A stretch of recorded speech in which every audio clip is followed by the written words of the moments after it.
afternoon and welcome to Business Resource Television's continuing celebration of Small Business Saturday. We are here at Old Line Fine Spirits and Bistro, and we've had a wonderful afternoon interviewing small business owners and government agents who have helped businesses grow and expand on a regular basis.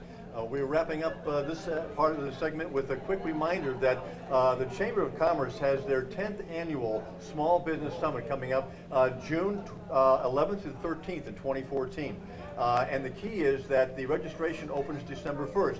That is tomorrow. So you want to make sure you get online, find out what you need to do to register for that. It's a great opportunity to network with other businesses, learn more about how to grow and expand your own business, and celebrate small business, which we should do every week, regardless of what day it might be. So support your small business community. And with that, we have our own small summit right here at BRTV and in Old Line. And I'm going to turn it over to Lisa Bass to talk to women in business. Thank you so much, Jim. This roundtable of women we have will be talking about women in business. It's all about those relationships. And we have a great panel to have that discussion. To my left, we have Rose Woodruff. She's the entrepreneurial coach of Executive Decision Coaching. And to her left, there we also have Archana Madnani. Archana is branch manager at Wells Fargo. And we have finally Rose Woodruff, or I'm sorry, Cheryl Adams. Cheryl is senior director along with her husband Rob of CEO Space Mid-Atlantic. Welcome, ladies, and I will kick it off with you, Rose. Okay. Let's talk about those relationships that are so important in business. Well, thank you. One of the most important relationships is with your customers. Any business that doesn't have customers is out of business. And so customer service is important to every business. When we look at customer service, we often think of big businesses because big businesses have tried to compartmentalize customer service so that even people who are not naturally friendly and don't like talking to other people can give you the air of good customer service. So when we look at customer service, we start with the greeting. How do you greet someone? You want to always be pleasant.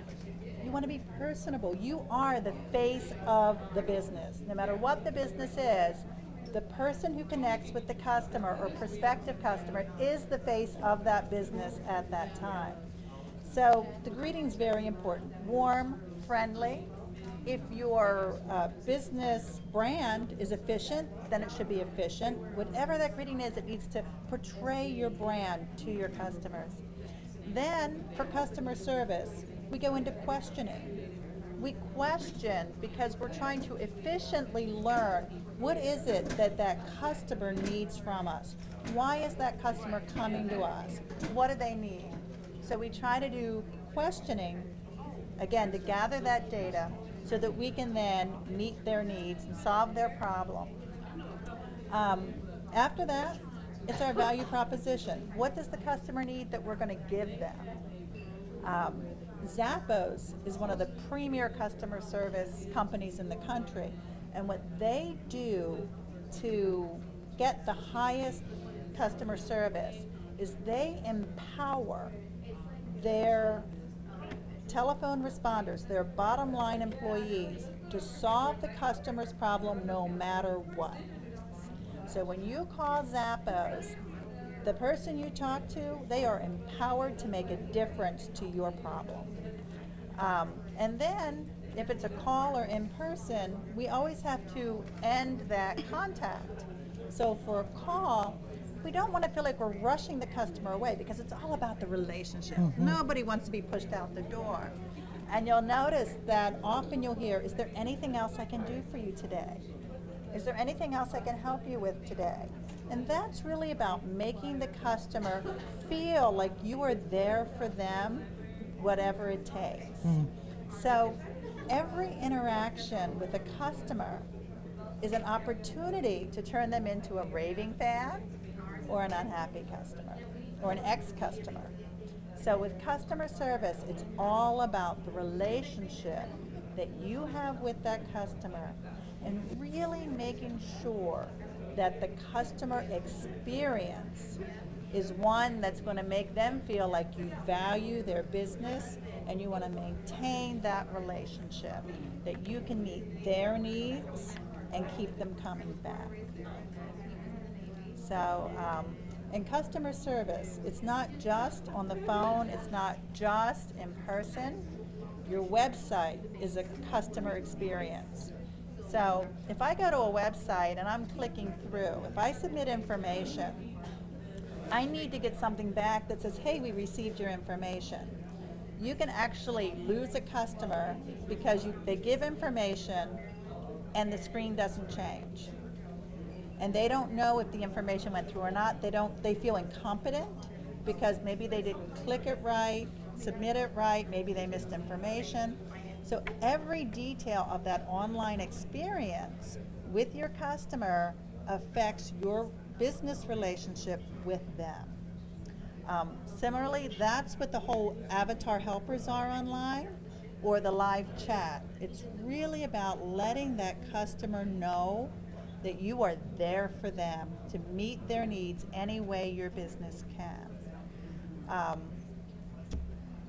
Online, in person, websites, email.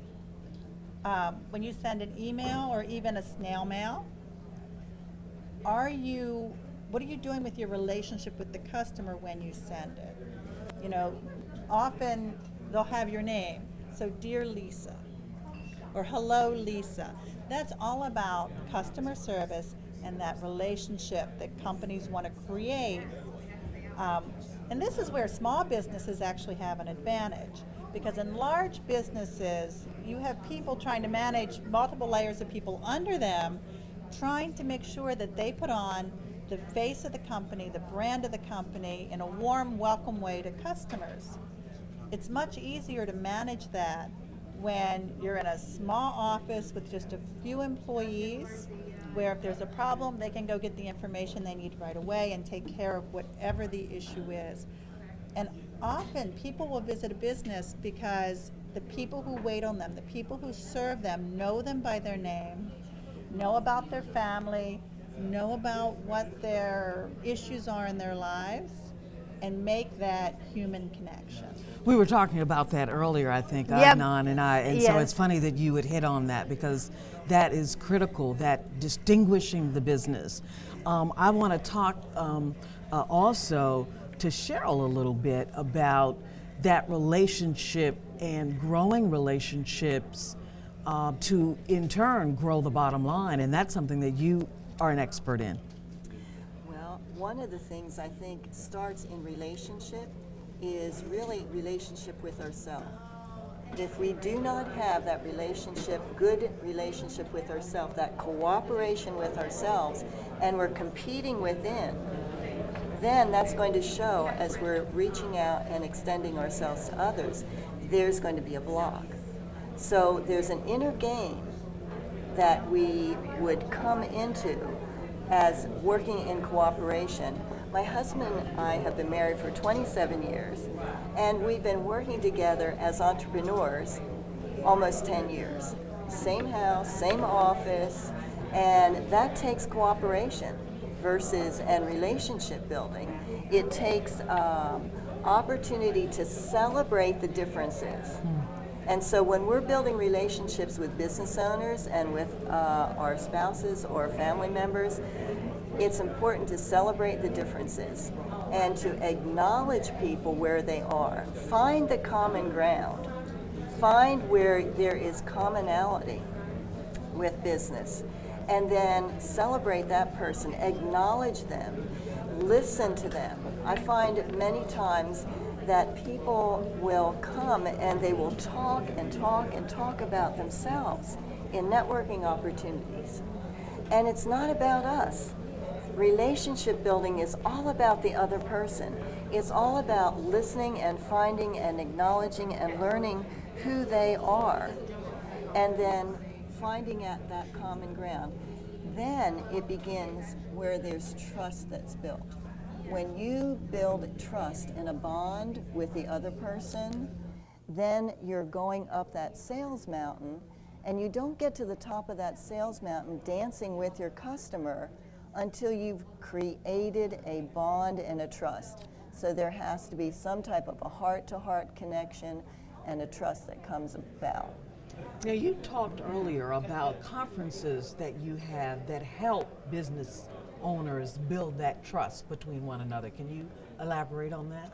Well, I belong to an organization that is called CEO Space International, and we're a 25-year-old organization.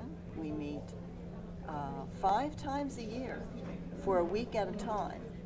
And the reason it is a week is because we can build relationships. And that's the whole purpose. So there's opportunity to have round tables where you're seated with mentors, and the mentors are listening, and as Rose had indicated, how may I help you? What do you need next? And so then those that are at the table are collaborating, masterminding, saying, how can we help one another and create win-win for everyone there? That's excellent. And what is the maturity of the businesses that typically go to these conferences? There are business owners from every level. There are business owners that are beginning and developmental companies.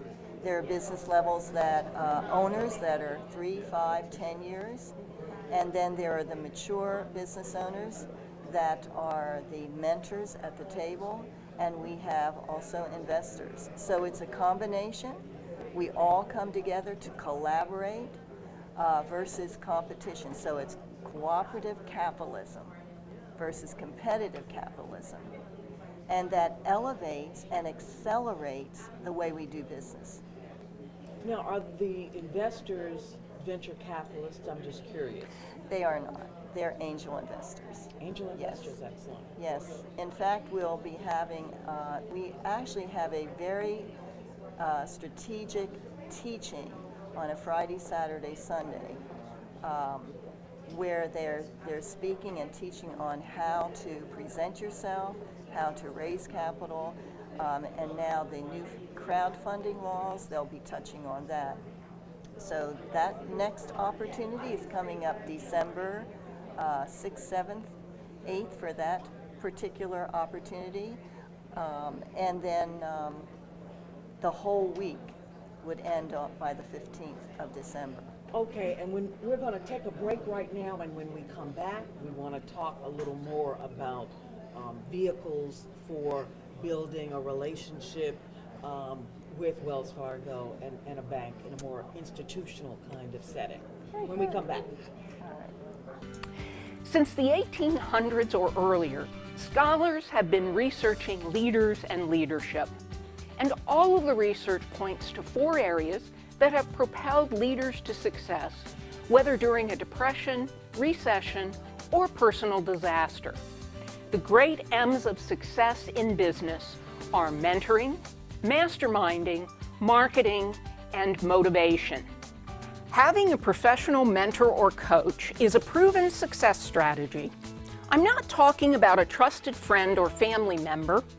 A true mentor will have a blueprint to help guide you and keep you focused, holding you accountable for the goals you have set. The second M is mastermind group. 8 to 10 trusted advisors who meet at least monthly to share knowledge and collaborate to help you solve challenges you may be facing. Henry Ford, Harvey Firestone, Napoleon Hill, Andrew Carnegie, and Tony Robbins are just a few examples of people who belonged to mastermind groups. Marketing is the third M. This is more than just advertising. It's about understanding your target market, knowing how to promote to them, and the benefits that your product or service will provide them. Without this knowledge, you will either not attract anyone, or you can waste a lot of money with 0 results. The final M is motivation. There are many ways to help you stay motivated. One is to be around others that are also moving forward. Second is to write down why you're doing this. Get as specific and detailed as possible. Then post it in front of your computer or wherever you work the most. Look at it often and let your motivation soar. So focus on the great M's of success. Get a mentor, join a mastermind group, focus on what your target market is looking for, and use positive affirmations to keep you motivated. And contact P&I Consulting if you'd like some advice on how best to implement the great M's of success.